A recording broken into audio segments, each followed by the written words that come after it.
Sudarlun, puluhan warga berdatangan ke Mapolres Biren sejak pukul 07.30 pagi, Kamis 24 Maret 2022.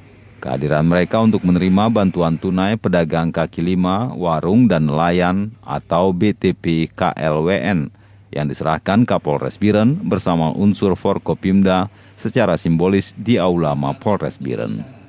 Puluhan warga yang datang menyerahkan fotokopi KTP dan KK serta surat undangan yang dikeluarkan Mapolres Biren. Bantuan sebesar Rp600.000 per orang bersumber dari Kementerian Koordinator Bidang Perekonomian dan Kepolisian Republik Indonesia yang disalurkan melalui Polres Biren.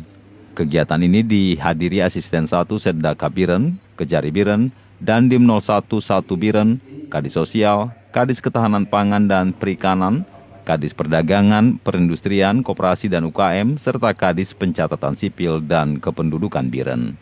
Kabak Ops Polres Biren, Kompol Afrizal mengatakan, penerima bantuan adalah para pedagang kaki lima dan juga warung. Pada tahap pertama, Polres Biren menyalurkan bantuan sebesar Rp600.000 per orang bagi penerima yang telah didata sebelumnya.